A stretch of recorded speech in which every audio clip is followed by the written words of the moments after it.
Good morning, everyone, and welcome to this exciting session on policy market challenges to improve energy productivity. My name is Maria Balatbat, and I'm one of the joint directors for the Center for Energy and Environmental Market for the Business School. I'm also a senior lecturer at the School of Accounting. I was going to say something about my research, but in the interest of time, I'm just going to go on and just say I'm so looking forward to the presentations and productive discussion after, because it's so related to the research that I do for the University of New South Wales. During this session, we have three accomplished panelists who will provide us their insights on how Australia may improve energy productivity, the barriers and challenges, innovations that are being rolled out, and how Australia's energy productivity compares with the rest of the world. Energy productivity is vital, as cited in the recently released report by Energetics, identifying energy productivity to represent 44% of Australia's potential abatement opportunities. The first speaker is Mark Weaver, Acting General Manager, Energy Productivity Branch for the Department of Industry, Innovation and Science. His role with the department is to oversee the implementation of National Energy Productivity Plan, or NEP, and the administration of national initiatives to boost the energy performance of commercial and residential buildings. Mark is an experienced public sector leader who has devoted much of his career to improving the competitiveness and sustainability of Australian industry. The second speaker is Danny Alexander, Research Principal, Institute for Sustainable Futures at the University of Technology, Sydney. Danny is a passionate advocate for promoting energy solutions for a sustainable future. Her experience in the energy sector is broad policy, program management, governance, and engagement, all towards promoting Australia's transition to a low-carbon economy. Her background is cross-disciplinary between both hard and social sciences, reflecting the nature of her work, bridging the gap between new technology and existing markets. What is not shown on Danny's bio is that she is a free speech champion who will represent Australia in June in London. So good luck, Danny. Okay. The third speaker is Rob Murray-Leach, Head of Policy, Energy Efficiency Council.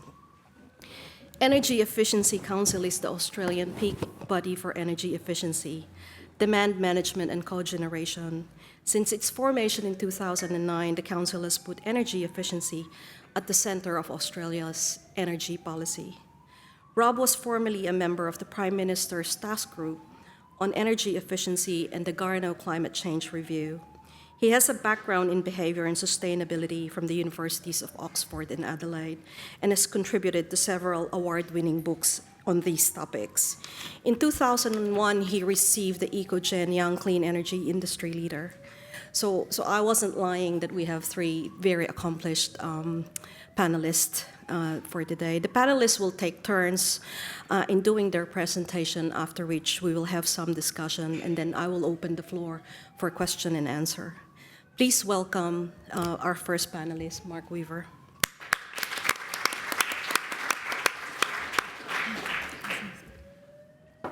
Good morning. I'd like to thank UNSW and the US Consulate General for putting this event on today and allowing me the opportunity to speak. Now, I think I'm the third Australian government speaker here, so caretaker conventions apply to me. If I get any difficult questions, I will plead the fifth. But you know, I'll stick to the facts and won't advocate policy one way or the other. But what I'll be talking to you today about is the National Energy Productivity Plan. So it's a plan that's endorsed not only by the Commonwealth Government but by state and territory governments. So I think I'm on reasonably safe ground here. So what is energy productivity? And you know, I guess a lot of you are familiar with energy efficiency, but energy productivity's getting more into the vernacular. So fundamentally, it's about improving energy. It's about getting more value in the economy from our investment in energy. And the most commonly used measure is the amount of economic output derived from each unit of energy consumed. So we're using, as a high-level measure, gross domestic product divided by petajoules of primary energy. As a common international measure, using this metric makes it easier to compare our progress with other countries. So improving energy productivity, and this is probably where we differ a bit just from purely looking at energy efficiency, is about investment along all sides of the energy market, so both the supply and the demand side of the markets. This includes primary energy sources, energy supply assets like generation and networks, and assets related to energy use, such as more efficient appliances in the home, buildings and vehicles. And we'll move along before they evacuate us.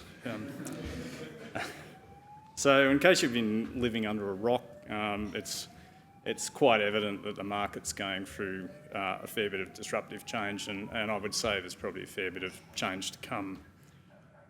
We're seeing prices rising, demand dropping, and markets and I guess traditional models and business models and structures of the energy market are being disrupted by new technologies and services.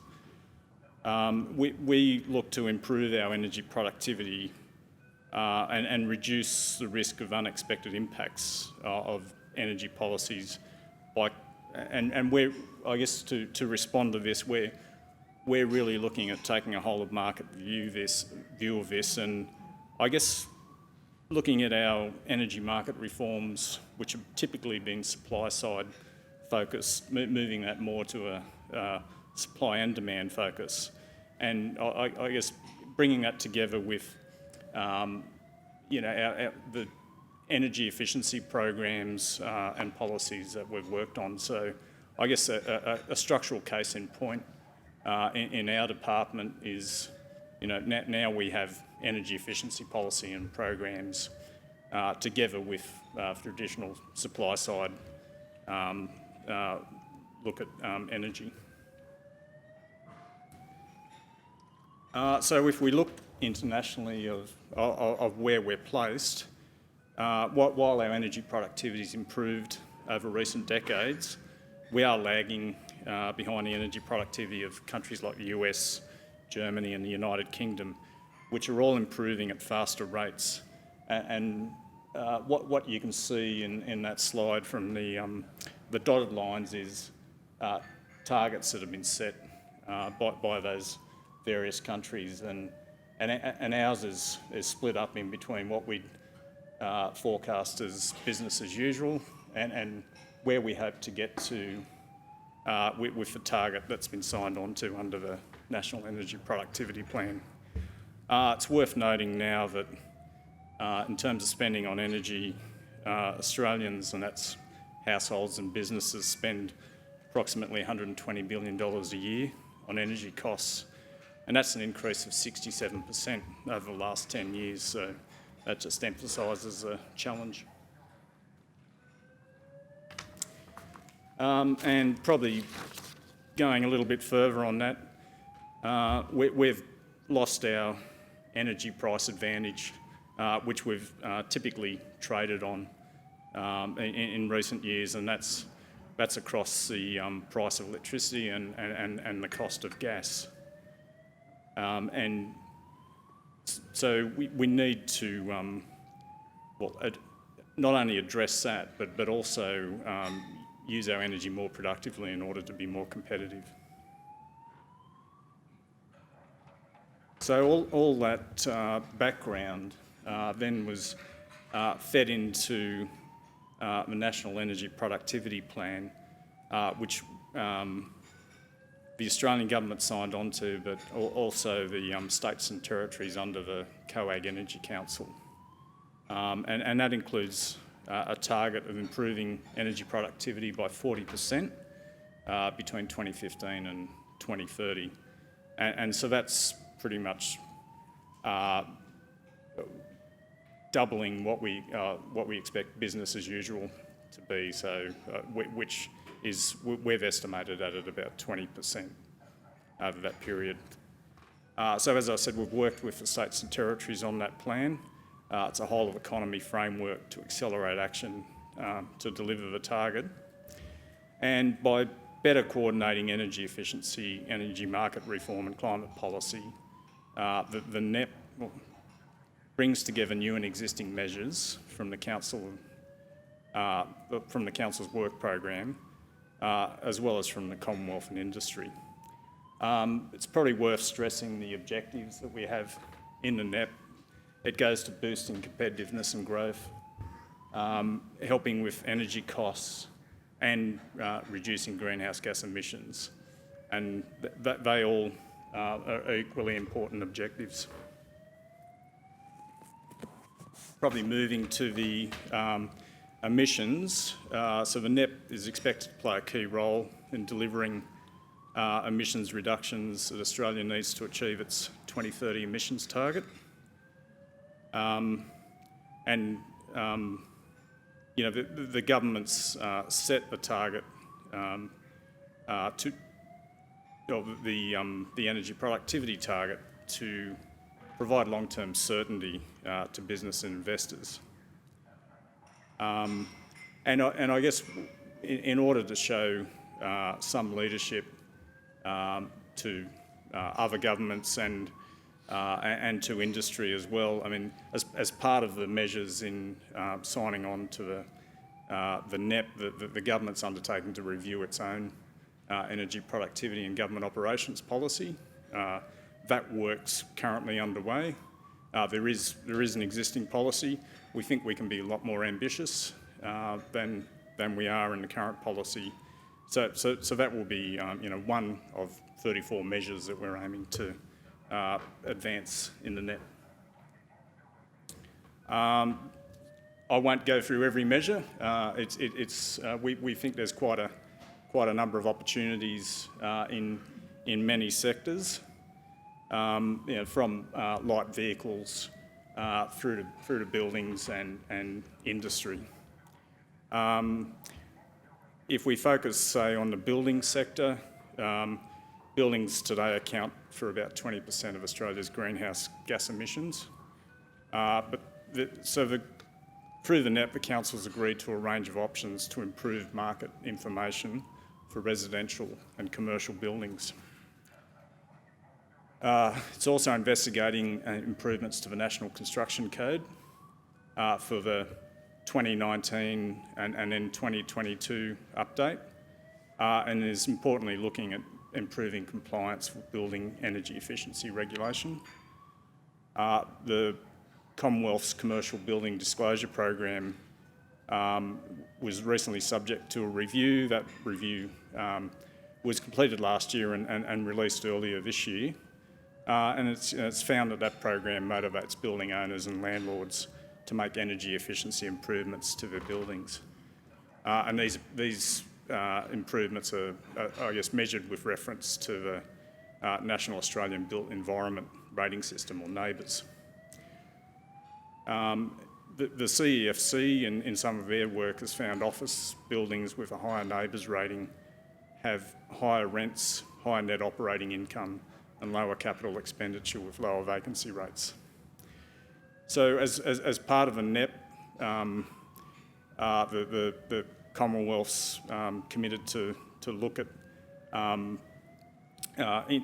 increasing the scope of the CBD program, and we have been consulting earlier this year just on lowering the mandatory disclosure threshold from 2,000 square metres to 1,000 square metres for commercial office buildings. So should this proposal proceed, prospective buyers and tenants of smaller commercial buildings will be able to make more informed choices about energy efficiency when purchasing or leasing a property. It will also probably open up more opportunities in the mid-tier office building sector. We'd estimate it would deliver significant net economic benefits.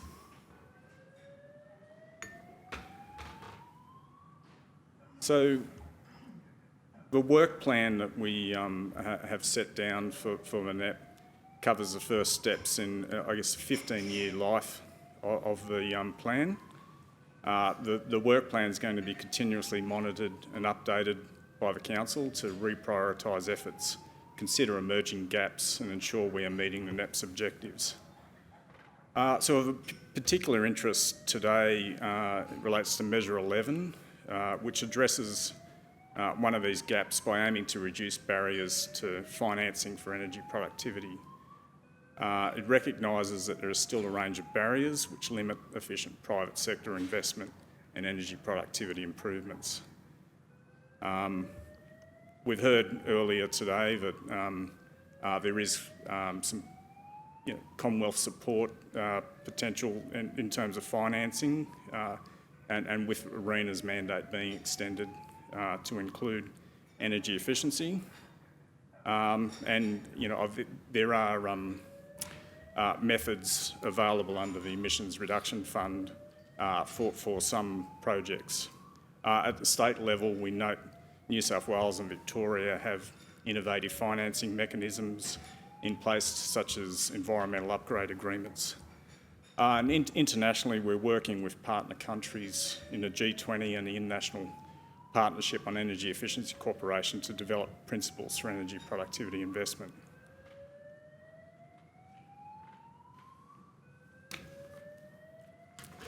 So probably just a little bit more on the financing, I guess. Yeah, we think there's a strong business case for improving energy productivity, but we need to increase our investment to meet emissions reduction and energy productivity targets. It's quite interesting that when you look at the opportunities there, energy efficiency largely represents a negative cost in terms of opportunities and abatement. So, there's one of the key questions is why isn't the market investing in these technologies? I'm blessed with having a Deputy Secretary who's a market economist from Treasury. So he's constantly of the mould of, the market should be solving this problem. So, I think we need to, for policy interventions in this space, we need to be pretty sort of sharp in our arguments as to how we encourage the market to invest. And so we think, access to finance, we're hearing there's a lot of finance available potentially. And, record low interest rates, so I guess now is the time to be doing it. But I think the next step is, I guess, building a level of awareness and raising that awareness and ambition, the ambition of energy productivity opportunities amongst investors. And that'll be, across all opportunities across the economy. And by increasing awareness, we can also identify the incentives needed to help motivate investors to take the final step action. So just in particular on that measure, in the coming months, particularly after we get past July the 2nd, we'll be consulting with a range of stakeholders, including industry, financial institutions, and governments to build a case for this. Thank you very much. Thank you, Mark. Can we please welcome Danny Alexander?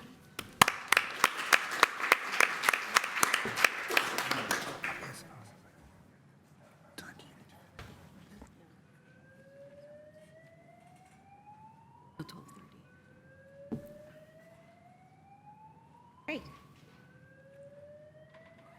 Thank you, Maria and Mark, for your presentation beforehand. I'm Danny Alexander. I'm a research principal at the UTS Institute for Sustainable Futures. Nice.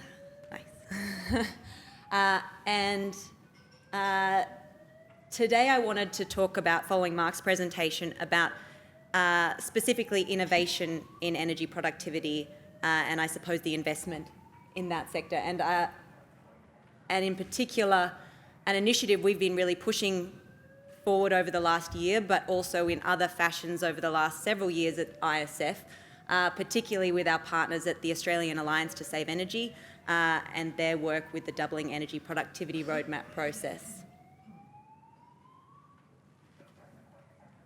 So I'm only going to touch on the rationale and the opportunity because I think Mark has really covered that off well today. But I do want to specifically talk about innovation if you're not too tired of that word yet. And then hone in on what we're talking about today, which are the market and policy challenges, and then hopefully offer what we think is the solution through collaboration. So, given Mark's slide before mentioning that we are lagging behind our international competitors, I just thought I would put up this graph as well, which is one put together by my boss, Chris Dunstan, which recognises, here it's quite small, but the scale goes from 92 to 2014, that over this time we had a growth of over 100% in GDP. However, our energy growth was only 46%. So without even really trying, we already have savings of about $46 billion per annum. So I guess what I wanted to flag here is, imagine if we tried to do better. And here, I guess, is the opportunity. And we're, I think, at a bit of a crossroads, really, that a lot of things are converging on the international as well as the domestic scene that are providing a real opportunity for investing in energy productivity. So we've heard earlier today about the Paris commitment in COP21, mission innovation. It's all excellent, although we recognise that we need a plan on how to implement that in Australia. But also, like Mark says, there is strong policy drivers now with the National Energy Productivity Plan and the Innovation and Science Agenda that are supporting the work that's happening in this space. For instance, the industry collaboration under the Doubling Energy Productivity Roadmap process. And so I just also wanted to say, I guess, look directly at a point, given our budget era of jobs and growth, that and highlight a fact that came out of an American report, actually, called Clean Jobs America in this year, 2016, which outlined how many jobs are actually in this sector, in the clean energy sector, which is over 2 million, and over 1.8 million of those jobs are in energy efficiency. And sadly, we don't have this data for Australia yet, but hopefully we will soon, and it's something that we're working on. But I guess it just represents the scale of the opportunity. So recognising that there are a lot of unsung heroes, some available chances to improve energy productivity, which I think Rob will talk about afterwards. I do want to talk directly to innovation because that's the space that we work in at ISF, at the University of Technology, Sydney. And also steal a slide from our friends at the Australian Alliance to Save Energy, so props to them for this diagram, which is flagging that innovation in energy productivity isn't only, I guess, more efficient refrigerators, better light bulbs. Although, as the first point there, traditional energy management sources of innovation is still very important, and we're going to get a lot of gains from that. It's clear already that LED lights, I think we heard that earlier today as well, are already surpassing what we've had in improvements by doubling the efficiency already, and are just on a trajectory to continue to improve. However, there are other opportunities in innovation, such as systems optimization through ICT as an enabler. So I guess design of buildings, precincts, and improving energy productivity in supply chains and improved plant integration. And through these other opportunities, particularly through data, there is a massive opportunity in new business models that we haven't even thought of yet. And we had a fantastic session last night over at UTS where we were talking about entrepreneurship, and it was very clear that new businesses coming out in this space are going to drive massive energy productivity improvement. And that's extremely exciting and will create a huge amount of value.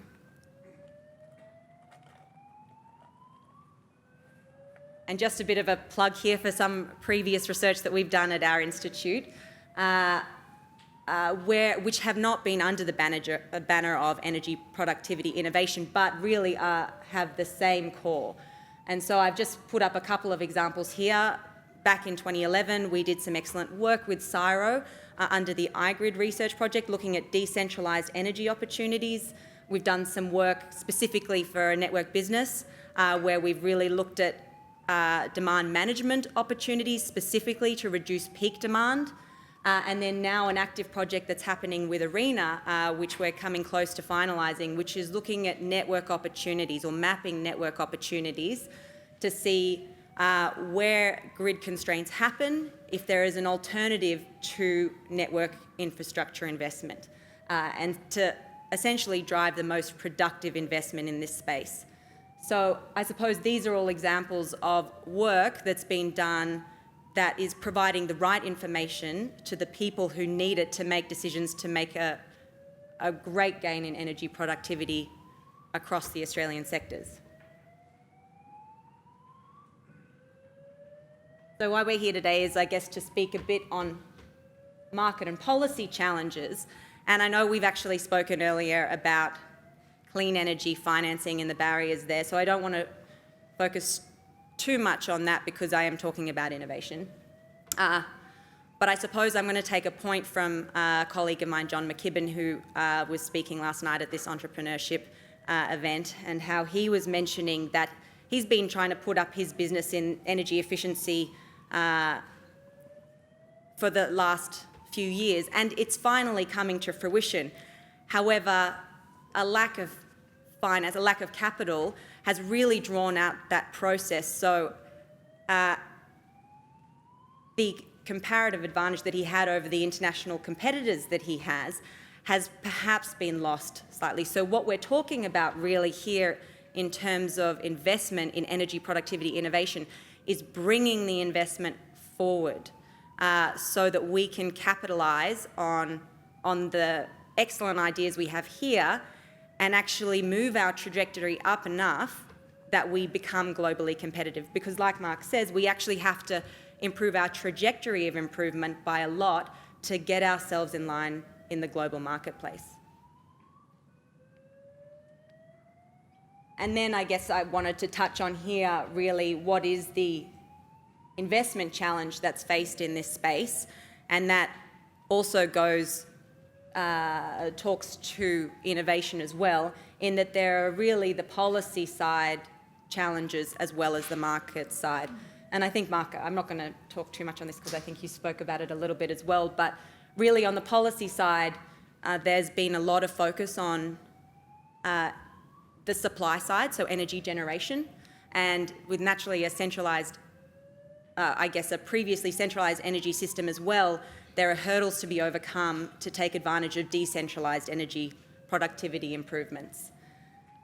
There are a lot of benefits to energy productivity for a lot of people, but that also means there are a lot of people to talk to. So it's fantastic to have a policy link in energy productivity, but you also need to talk to your market reform people, your transport policy people, your environmental people, and many more.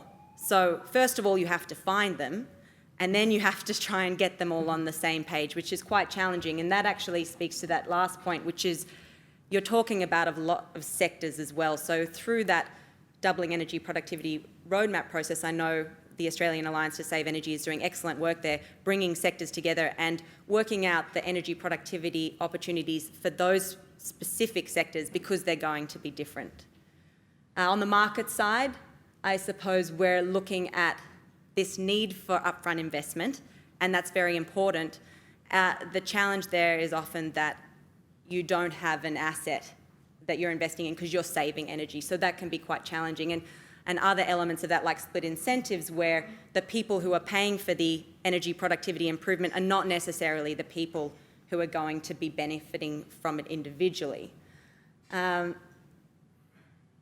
Specifically, I think in innovation, a lot of opportunity will come from the new data that's being generated in this space. We have a lot of data, but that also means that there really is, we're in the era of an information overload.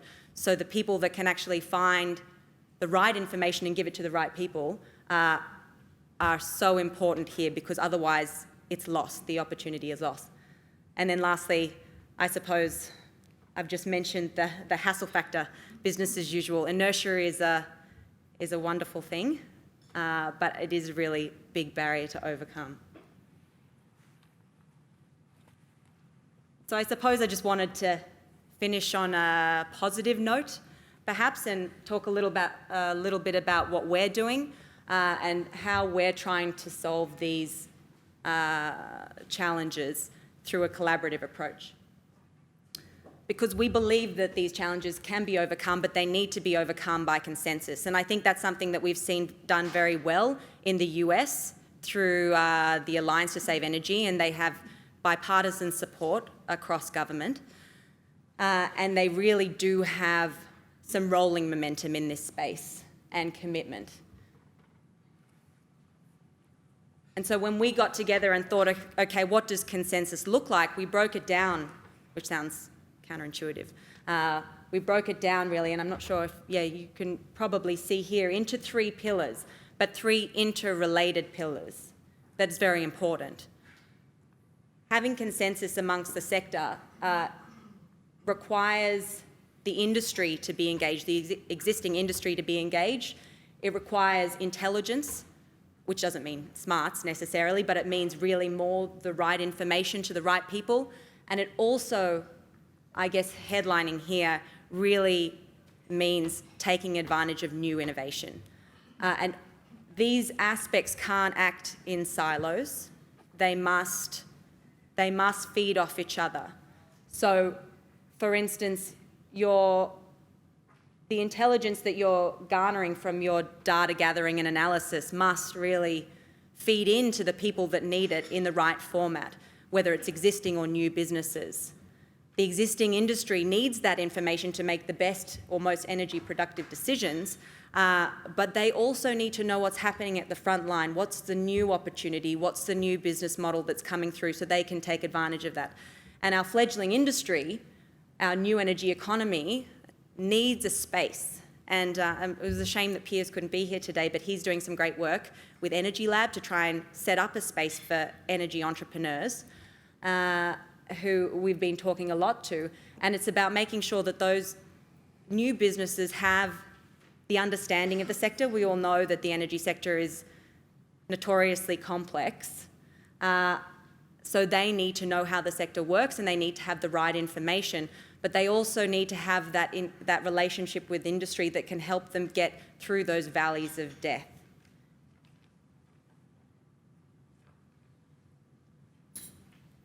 And, oh, good, thank you.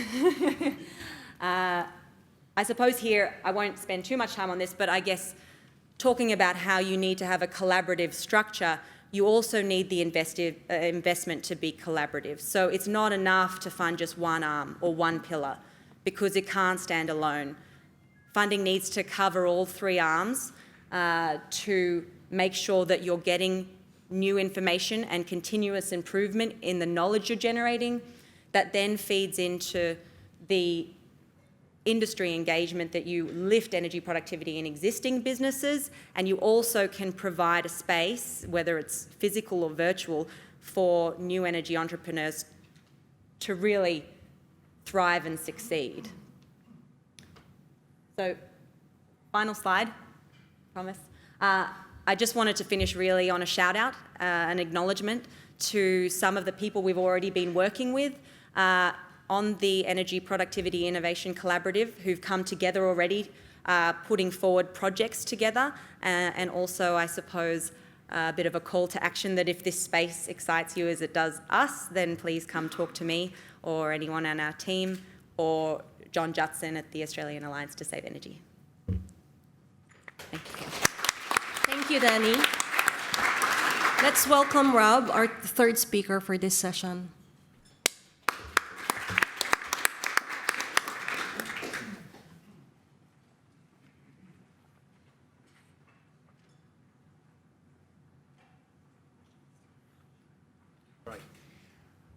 Hi everyone, I'm Rob Murray-Leach from the Energy Efficiency Council. We're the peak body for energy efficiency in demand side management, and we have a very large range of members who are sort of providers in this space, also local governments and independent experts. It's been a long day, so I'm going to start by just doing something completely random. This is not a statue of the guy. I couldn't find a statue of the guy, but I was kind of interested sometimes in the history of who are the people involved in things, because who's often as important as what. And this is completely irrelevant for my talk, but I was looking into the history of finance, and this is actually the first known financier. Well, it's not him, but it's going to represent him, a guy called Philostephanos, and I studied ancient Greek, and that means crown lover, which, my Greek is pretty weak now, but I have to say that doesn't sound like a compliment. And also a really interesting point that just because you have a natural advantage in a sector doesn't mean it maintains very long. Greece and banking does not have a fantastic reputation right now. Completely irrelevant. I'll move on.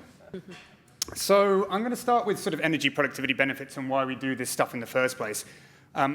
Really simplify this stuff. I'm not going to spend too long on it. Energy markets and affordability, we've got a massive transformation happening in our energy sector at the moment. I mean, really, really phenomenal how fast things are changing. We can either do this well or we can do this badly. The old debates of coal or renewables, it's a completely useless debate, and we've been saying this for a long time. Consumers and the market are driving the changes that they want. We just have to make sure our markets are able to adopt those, and energy efficiency demand side are critical components of doing that at lowest cost possible. It's going to be very, very expensive to replace our kit. Even if we just replace our existing coal-fired generators with new coal-fired generators, that is an insanely expensive operation. So lowering the cost of that transition is extremely important. Secondly, greenhouse gas. I'm not going to go into this too much. All the data. We've got a great report from Energetics out very recently. Thank you for that, by the way, which was 44% of the energy of the sort of greenhouse gas potential is coming from energy efficiency. Most of the data has it between about 30 and 50%. That's very consistent. But the ones I'm interested in are actually consumer protection and health, productivity in the economy, and jobs and investment. I'll quickly flick through those. First thing is consumer protection. One of the oldest bits of legislation around the world is actually weights and measures. If you've ever heard the story of Eureka going back to the Greeks, he basically jumped out of his bath because he'd worked out that if he sat in his bath, the water flowed over the edge. And that was about actually being able to measure how pure gold was. So there you go. Useless story for you. But the point is, if we don't actually measure the quality of something, there's no market for that. And that is something that goes back to ancient times. That is why it is one of the original pieces of legislation. If you balanced your scales incorrectly and you put stones on them, that was actually a capital punishment in previous societies. That's how seriously they took it. The interesting thing about energy efficiency for buildings, for operations, it's actually an incredibly good measure of quality. If somebody buys a fridge and it's an absolute piece of rubbish, they've actually been ripped off. It's a consumer protection issue. What's interesting about energy efficiency, or measuring the energy efficiency of a building or an appliance and giving some clear indication of that, it's actually a very good indication of a whole bunch of hidden metrics for that house. So if you have an efficient house, it's actually normally much more damp-proof, much warmer, much more comfortable, much better build quality. Secondly, housing and health. This is something that people don't know very much. There's a very interesting report that came out of The Lancet, which, if you don't follow, if you don't have a medical background, that's kind of the world's leading journal. Massive international study on basically mortality periods associated with extreme heat and cold. Interestingly, more people in Australia die from cold than heat, or associated with that. So that's generally older people or sick people during periods of cold weather. And the amazing thing is that 6.5% of deaths compared to 3.9% in Sweden. Now, I'm going to be honest, I'm over from Melbourne. Melbourne is a shitload colder than Sydney. And every time I come over here, I'm like, oh, what's this weird colour in the sky? Oh, it's blue. It's really weird. But I can assure you that Sweden is actually a bit colder. So if you just looked at those differences, that's 1,200 avoidable deaths per year. And there's actually, this is a correlational study, so you can't attribute from it. But there's a lot of other studies that have a very good correlation between the quality of a building, the heat and temperature variations of that building, particularly breezes and damp, and mortality rates. Productivity. This is a guy in an office. I think he's supposed to be looking overheated, but I think he just looks a bit sexy, to be quite honest. I don't mean I find him, but he's kind of like, hi, hello, people. What was really interesting, there was a study for the CBD program that Mark was talking about that I was involved in, and it was done by Assel Allen. What was really interesting is that study was insanely conservative. It's basically the CBD program means you have to disclose an energy efficiency rating for a building when it's sold. And that's actually really, really important, because if you can't tell how efficient something is at the point of sale or lease, you can't attribute a value to it. And as people in the finance space, you should understand that's pretty important. So what's interesting is that that was a very conservative study, found $72 million, I think, or $78 million worth of energy and carbon savings over 4 years from introducing this program, vastly exceeded the cost of the program. What was fascinating, though, is even on the absolutely lowest level, it was $168 million of staff productivity gains.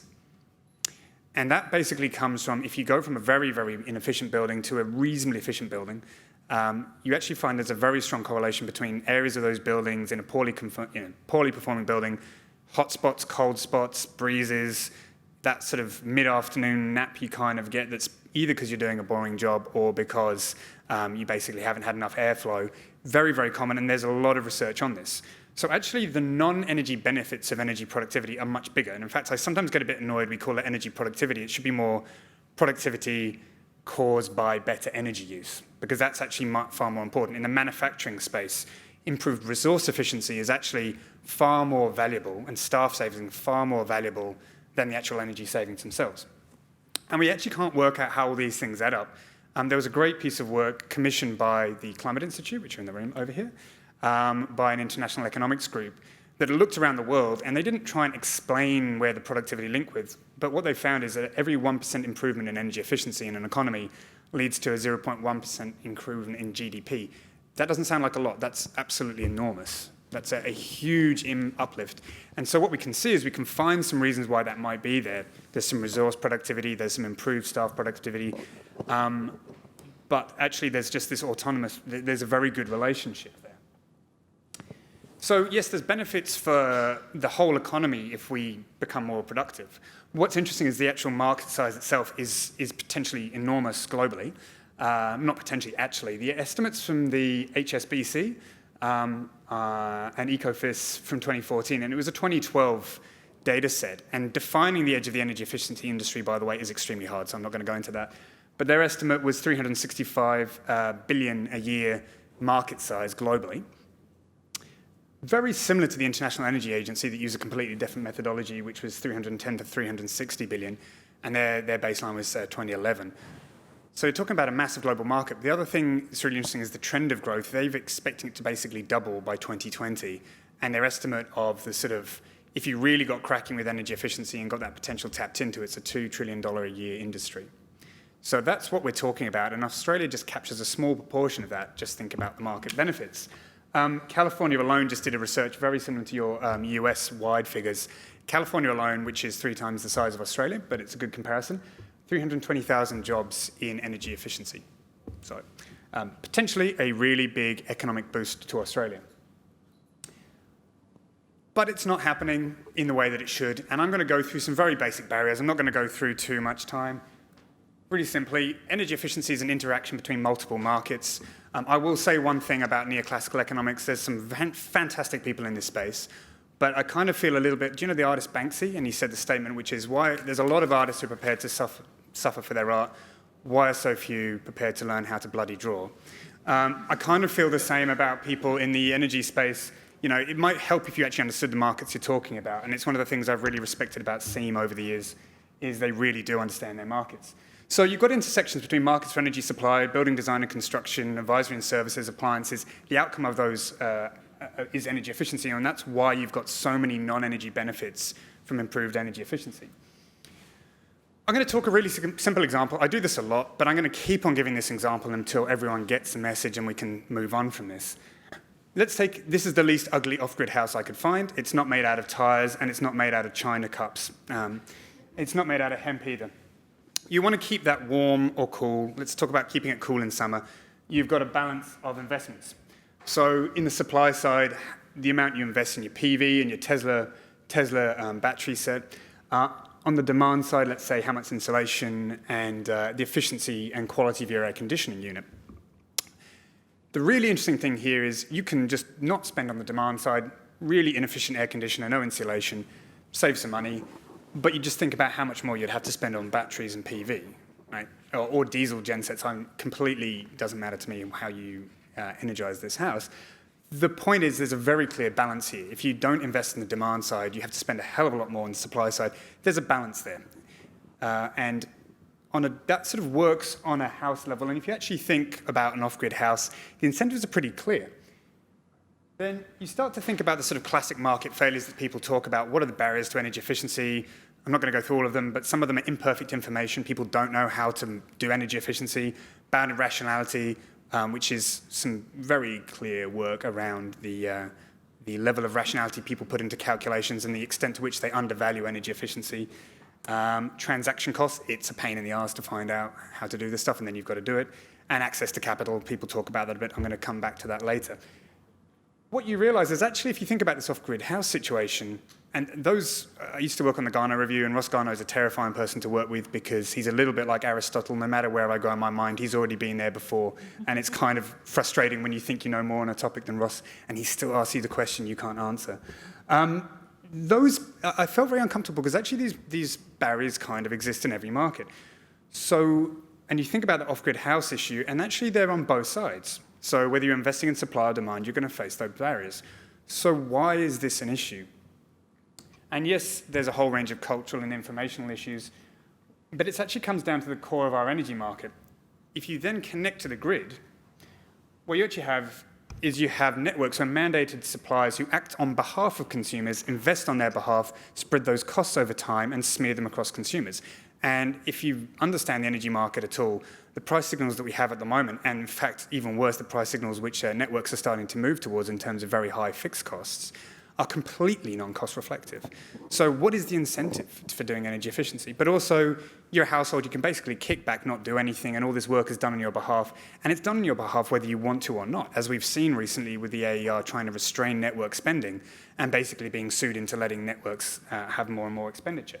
I was in New Zealand yesterday, and it was when I explained to them just how bad our network problem was, they laughed. They were saying, oh, we can't get our networks to optimize their investment in supply and demand. And I was like, our network costs went up 70% in 5 years for no good reason. And they're like, oh, wow, we're doing really well. And then you add into this imperfect pricing, misaligned incentives.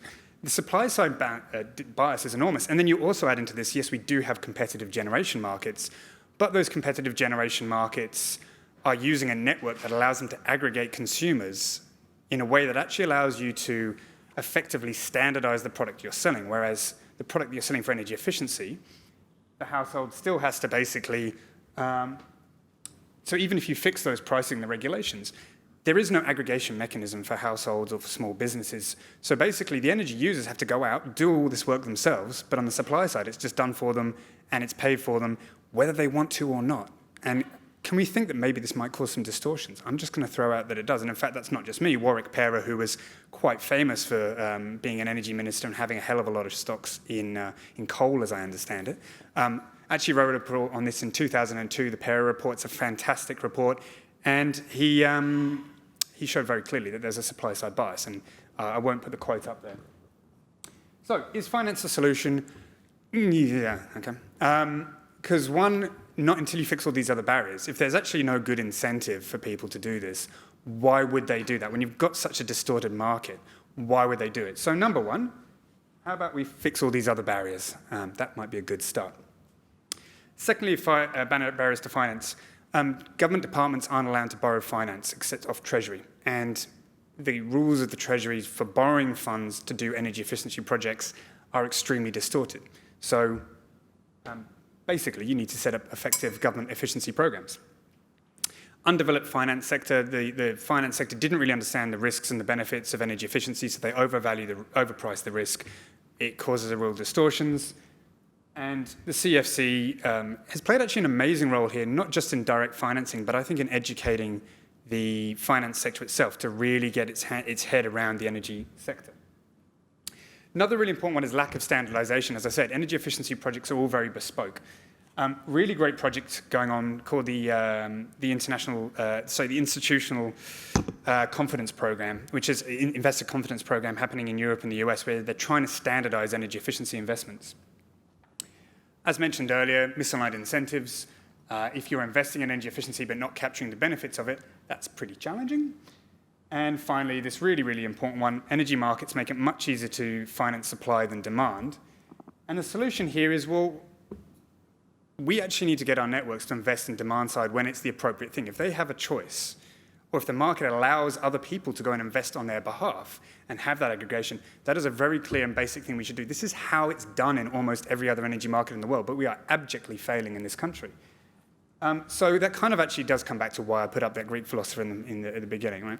Sometimes it's not just about, is it done in the library or the kitchen? Was it done with a knife or a dagger? Sometimes it's who is a really, really important question. So if I have one message to take away, the really important thing is who should be investing in energy efficiency? Not where does the finance come from, but who is the person that puts in that investment and reaps those returns is actually extremely important. And that is one of the things we have not studied enough.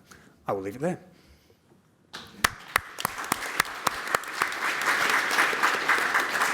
Thank you, Mark, and thank you for the other panelists as well for their presentation. Now, what we are hearing is that one of the major challenges seems to be investment in the improvement of energy productivity. And what we hear from government is that the budget is not enough. So I guess I'd like to ask the question to the panelists as to what you are doing personally in order to, promote this to the private sector, and what sort of business case would you put in terms of energy productivity? Would like to answer first? Sure. So I guess, at the high level, I think really setting an ambition level and a target for boosting energy productivity, I think just shows some leadership for the start. And then I think you go down to some of the measures that we're trying to implement at a Commonwealth level, but also collaboratively at a state level and industry. I think some of those measures would go some way to either removing barriers to investment or putting incentives in place. And look, I think we talked about the energy efficiency in government operations policy. When we look back at the current policy, that brought in a requirement for government departments to only have leases on a minimum 4.5 star NABERS rating buildings. To a large extent, that did lead the market at the time when that was brought in place. And then I guess having that commercial building disclosure program in place that Rob talked about, actually put information to the market, both to owners and tenants of buildings, and then allowed informed choices to happen, but also for building owners to see investment opportunities that would potentially increase their return. The other work that we're doing, other than that finance measure, is and we haven't really touched on this today, is although Danny's mentioned 2XEP, is that we are working with industry on how we can help them with a voluntary challenge program where industry would also sign on to ambition levels to increase their energy efficiency.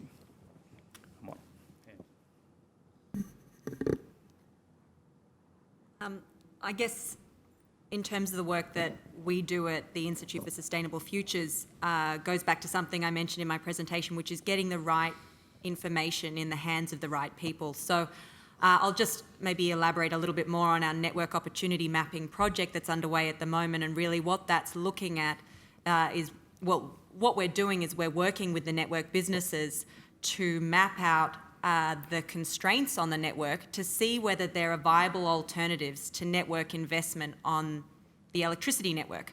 So I think, like Rob was saying, there are alternatives, whether it's demand management or decentralised energy, that could prevent overinvestment in the network where it doesn't need to happen, where it could actually be a savings in energy use rather than an expansion of energy generation. So that's pretty exciting, and we're looking forward to the findings of that coming out. And hopefully then we can continue to use that tool to talk with network businesses, but also new businesses who might want to create a new opportunity for customers in the on the ground, and then it actually therefore spreads the opportunity across a lot of different stakeholders. Thanks. The first thing I think, as I said, is there's actually a lot of policies that do need to be put in place. I do keep on being told by my members not to bother with governments anymore. No offence. But actually, I think there's some fundamental policy settings you can't get past, particularly around things like tariff structures. So we're going to be releasing a platform that's been very, very widely consulted on over about the last 7 years. Be formally launched on the 19th of July this year. Time to be after the election, so we can maybe avoid some partisan stuff around it, let's hope. And that's going to it's a monstrous document. The idea is to put down some things in there that are not very popular, but that we need to work towards over the next 5-10 years, because we do actually need to stage. Some policies are really easy to do now. Some things will take quite a long time to get up and running. The second thing is we're actually working with energy users themselves. So we're working with the Property Council at the moment on a project which is effectively developing engagement tools for the mid-tier property sector, which is anything that's not... Australia's got the world-leading top-tier property sector, like our sort of premium grade buildings are genuinely the best in the world. Everything below that is not so much the best in the world, I think is the fair way of putting it. So we're developing a set of tools because actually we keep on, as you said about information, the Property Council fantastically got a report done yoinks ago that was sort of this thick on 300 technical things you could do to your building to improve its energy productivity. And I can tell you exactly how many building owners ever read that report. Yeah. What you actually need is small, tailored information that really makes a massive difference to that person. What are my financial options? How do I gauge somebody to do the work? How do I benefit? And coming back to the issue about how do we actually communicate, I think particularly in the industrial sector and the commercial sector, it is these non-energy benefits. So if I was engaging in a manufacturer nowadays, I'd be basically using energy audits as a way to identify a whole range of productivity improvements there. But actually the value of the energy savings are quite small, but it's a very useful tool for identifying them. It's something that a lot of consultants have done in this space. You identify bottlenecks, you identify opportunities for resource productivity, you identify opportunities for staff productivity. And in the office sector, it's very clear that the benefits of a much better performing building in terms of staff retention, staff sickness, staff overall productivity vastly exceed the energy benefits. And so for me, that really is probably the big business case there. Thank you very much. We have time for a couple of questions before I pass on, to the next session, which is a fully packed session. Mark Diesendorf from University of New South Wales. As Rob mentioned quite correctly, we have to measure energy efficiency accurately. And unfortunately, energy productivity is a very poor measure of energy efficiency. GDP per unit of energy, and basically it means that if GDP increases as the result of, say, rapidly increasing population, even if energy efficiency doesn't change, energy productivity looks better and better. And Australia happens to have the largest population increase in the OECD. So we really need to stick to a genuine energy efficiency indicator. Can I comment on that? Sure. It's probably easier for me to say this than you. My view on this is actually that there's multiple metrics. I personally find energy productivity, when it sort of first came out, I think in the 2011 Energy White Paper, that's where the concept really started to get some momentum in Australia. It's got some real uses, particularly around minimising peak demand, which is where the network work that Chris Dunson's done over the years is being really important. And if everybody had listened to Chris 10 years ago, we wouldn't have had our energy prices double. That would have been nice.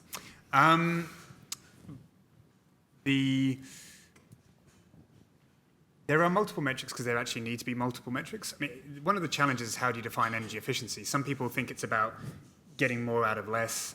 Some people define it as your output looking exactly the same, but the energy use going down. My view is you need multiple metrics because you're measuring different things. So on an economy-wide level, to be honest, the only single measure you can really do is GDP. per unit of primary energy. However, you need to have a whole range of complementary statistics, and my understanding is that that's pretty much where the Australian government is going with their measures. So, for example, if you're looking like a sector like commercial buildings, actually far more valuable is sort of megajoules per square metre. That's actually a pretty useful metric. In manufacturing, it depends on the sector. So if you're mining, it's generally units of energy per tonne produced, because the variation in the international price of that ore can vary so fast, and suddenly you look like you're much more productive one year and down the next year, but it's got nothing to do with your energy efficiency, effectively. So I agree that we need to be very cautious about using a single measure, but I think you need to build up a picture using multiple metrics to actually really understand what's going on. That's my view. Yeah, look, I mean, you're correct. So GDP increases and energy doesn't increase so much. Yep, we've met our target. So we're not just relying on that metric in order to measure impact of what's actually been done. And as Rob says, we're talking about a number of different measures under the plan. There may be more as we progress. So we really need to assign metrics so we can measure actual impact from policies or other initiatives that are done to do this. It's probably worth noting, though, that if you increasingly move away from thermal power generation to renewable energy generation, that actually increases our energy productivity just by the fact that we don't measure the relative efficiency, or don't take into account the relative efficiency of renewable technologies, but we do with the thermal ones, if you're measuring primary energy. Any taker for the last question?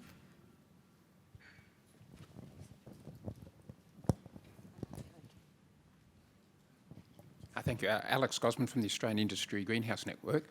I suppose when you look at the divergent policies of the two major political parties, they've actually both recognised energy productivity as an area that they want to go. So it's probably the one area where, at least publicly, there's a degree of alignment, though they would disagree around the detail. But I suppose the other question is there's other levels of government. We saw in Paris a lot of effort at the city level. Various coalitions of cities were formed. We see various variable approaches across state governments in Australia around energy efficiency. I think Victoria will shortly respond on its review of its Climate Change Act, and part of that will probably pick up that the Victorian government departments need to have a much greater focus on their own internal energy efficiency. We'd see other states haven't even scratched the surface in this space. So I suppose I'd just be interested in the panel's discussion around how we can get more of a national approach, because probably at best what we've got going into the election is embryonic policies in this area. Anyone want to?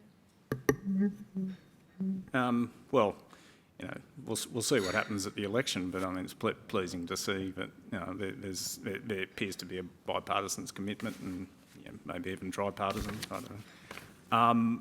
But I guess just on look, I think the missing link really is so we're talking about a plan that involves signed on by the Commonwealth Government and state governments, but local government are a key part of this. So I'll allow the others to add to this, but I mean, in going ahead with our measure relating to energy productivity and government operations, so the Commonwealth's signed on to review its own policy, but we're also working then with the states and they're also looking at opportunities to review their existing policies or bring in a policy where there isn't one.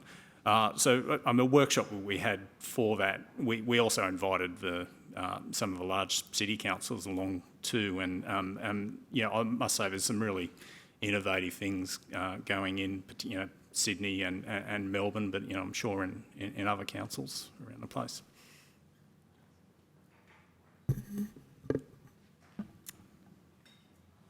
Yeah, I would agree that, and I think I mentioned before that's been a real success in the US, is the bipartisan support that they have there for energy productivity, and consensus is so important.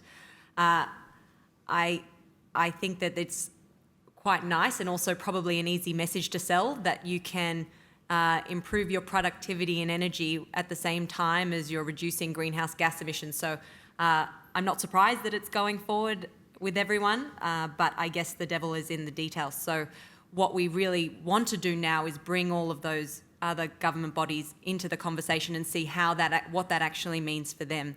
And I think we've had some really excellent conversations with state and local government, and we had great attendance through an event that we held earlier this year, which was the Summer Study for Energy Productivity that we held in Manly, and I think that there is still a lot of those presentations are still available on the website as well. So I think worthwhile looking, and I know that there's a lot of activity happening in that space now still that we'll wait to see. So I think the first thing is at the national level, there is some level of tripartisanship around setting it. Every party now has a goal to improve energy productivity. Coalition is 40%, Labor and the Greens are 100% improvement over a 15-year period. There's some difference in the baselines there, but I won't go into that. What that means is whoever comes in is going to have to do some pretty hard work to hit those targets. We specifically delayed the launch of our platform until after that, just so that we didn't want to get specific policies caught up in the election, and we'd been in contact with all the parties for quite some time beforehand, so they knew what we were going to be saying. So that's the first thing, is that will happen. However, there are differences, I think, within the political parties are much bigger than the differences between the parties nowadays. I think it's fair to see that at the national level. I can say these things, which you can't. There's, I think that it's probably fair to say the fight for some of the policy directions within the coalition at the moment are much bigger than the fights between the parties on certain areas. And the energy sector as a whole is frankly just tearing its hair out, just needing some long-term policy stability. We know that the way that the energy market reform goes at the moment, it's so slow, and yet we need completely different set of rules. And we are not going to get there at any time soon. And everybody knows that we need policy stability to make sort of 30, 40-year investments, whether you're on demand side, generation, whatever it is. So that's at the national level. At the state level, look, if we hadn't had state policy, we'd be in a very terrible position nowadays, considering what happened in the last couple of years. New South Wales has been the national leader on stable bipartisan policy. And one of the interesting things is they've actually had pretty modest funding for energy efficiency, and yet have delivered more than any other jurisdiction for quite some time, simply by having stable, modest amounts of funding over about a 15-year period now. So that is really, really important. And Victoria's going to hopefully release a strategy. Well, they will be releasing an energy efficiency and productivity strategy probably in the next few weeks. So we'll see what's in that. There's a balance, I think, between how we go with those different levels of government. So really you want, in terms of energy market rules, you want that to be done at a national level. Certain policies we want to be national, and you don't want to have interference. But sometimes actually, you might not want to have variations between states, and we're working really hard to minimise that on some of their certificate schemes. But actually sometimes quite micro-level stuff is done very well. So City of Sydney, City of Melbourne, and City of Brisbane are members of the council, and they've all been working very hard. And one of the ones that's quite interesting is City of Sydney saying, look, if you're building a new building in our area, you have to be, I think it's 5-star neighbours now. And the really interesting thing that, of course, is that if property prices in Sydney CBD are so high that, frankly, if you're going to build a new building and you don't make it 5-star neighbours, you're an idiot. So that's such a pretty easy policy to put through. But it's a really good piece of leadership, just saying, this is a modest step forward. So you don't want to have conflicting rules between different places, but sometimes allowing a little bit of a sandbox within a defined area is not a bad idea. And local governments and state governments have shown a lot of leadership in this area over the last particularly 4 years. Okay, thank you all, and join me in thanking all the panelists, please.